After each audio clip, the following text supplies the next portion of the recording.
A Arca da Aliança, um dos artefatos mais antigos e sagrados da humanidade. Quais os segredos que ela esconde? Qual teria sido seu paradeiro? Qual seu significado? Citado inicialmente no livro de Êxodo, a Arca da Aliança é descrita como um objeto de 10 centímetros de comprimento, 70 de largura por 70 de altura, revestido de ouro por dentro e por fora, uma moldura também de ouro ao seu redor. 4 argolas presas aos seus pés, 2 de um lado e 2 de outro. 2 varas de madeira de acácia, presas a cada uma às argolas laterais da arca, que continha uma tampa com 2 querubins de frente um para o outro. Apenas os sacerdotes levitas poderiam transportá-la e tocá-la. Segundo o livro de Josué, a arca foi usada como instrumento de guerra pelos hebreus, colocada à frente de seu exército, e era decisiva para suas vitórias em combate. A primeira conquista com a arca foi em Canaã, na Batalha de Jericó, e depois em Ai. Segundo o livro de Samuel, a arca foi tomada pelos filisteus em batalha, a mesma batalha em que os israelitas perderam aproximadamente 30 mil homens. Os filisteus levaram a arca de Ebenezer aonde ocorreu a batalha, até a cidade de Asdod, uma das 5 cidades habitadas pelos filisteus, e colocaram a arca no templo de Dagon, aonde fica a estátua do ídolo dos filisteus. Mas logo no dia seguinte, quando os cidadãos daquele local passaram em frente ao templo, perceberam que a estátua de seu ídolo havia caído, então a levantaram. Mesmo assim, no dia seguinte ela estava caída novamente, e de novo a ergueram. No outro dia caiu novamente, mas dessa vez os braços e a cabeça da estátua estavam separados do tronco. E depois disso, o povo daquela região passou a ser atormentado por um mal que a Bíblia descreve como praga de tumores, que era uma doença infecciosa que causava erupções na pele, e levou muitos habitantes daquela região à morte ou à beira da morte. Diante desses problemas, o povo daquela cidade se deu conta de que estaria sendo castigado por Deus.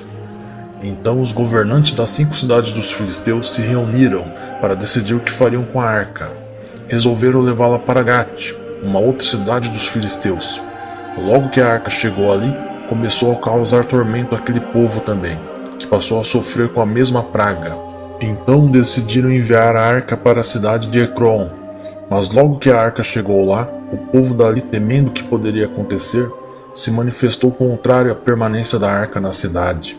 Por causa disso, convocaram uma nova reunião entre os governantes, pedindo que a arca fosse devolvida para Israel, senão toda a povoação ali acabaria morrendo.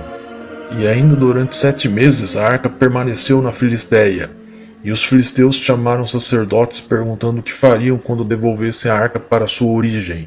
Que os sacerdotes responderam dizendo que deveria ser feita uma oferta de culpa, ou seja, um sacrifício, para que a praga fosse retirada, e disseram que caso isso não acontecesse, saberiam que não foi Deus quem enviou essa praga. Então os sacerdotes orientaram como seria feita a oferta de culpa, e passaram todos os procedimentos.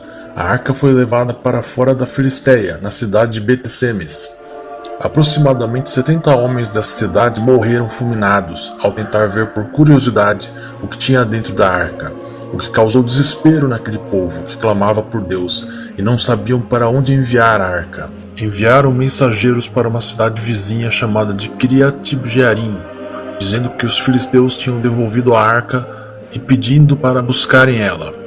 Então o povo dessa cidade buscou a arca e levou para um pequeno morro onde estava localizado a casa de Abinadab. Eleazar, filho de Abinadab, foi consagrado como guarda responsável pela arca, onde permaneceu por aproximadamente 20 anos. No início do reinado de Davi, ele ordenou que a arca fosse trazida de volta para Jerusalém, mas não querendo a arca para si, ele não quis levar para a cidade de Davi, temendo o castigo divino, mas levou para a casa de Obed-Edom, onde ficou por 3 meses. Depois Davi compreendeu que deveria levar para a cidade de Davi, onde a arca ficou em uma tenda. Depois disso, Davi decidiu projetar a construção de um grande templo para habitar a arca, pois imaginou que era esse o lugar digno para a Arca da Aliança, que era o símbolo de Deus. O projeto do templo, no entanto, passou para as mãos de seu filho, Salomão, que se tornou rei de Israel. Segundo o livro de Êxodo, a arca foi colocada e mantida no interior do primeiro templo de Jerusalém,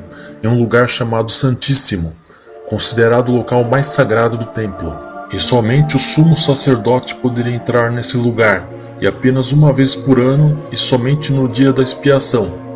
Se ele estivesse em pecado, morreria ao entrar. E qual o paradeiro da arca? A Bíblia não faz nenhuma menção à arca depois da destruição do primeiro templo de Jerusalém. Suspeita-se que ela tenha sido tomada pelo rei da Babilônia, Nabucodonosor II, que destruiu e incendiou o templo e tomou todos os seus tesouros. Mas segundo o livro Segundo Macabeus, da Bíblia Católica, o profeta Jeremias teria mandado que escondesse a arca em uma caverna no Monte Nebo.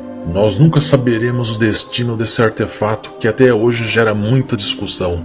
Já houveram diversos documentários a respeito da arca, e já até virou tema em filme de cinema, como Indiana Jones e os Caçadores da Arca Perdida, de Steven Spielberg, do ano de 1981.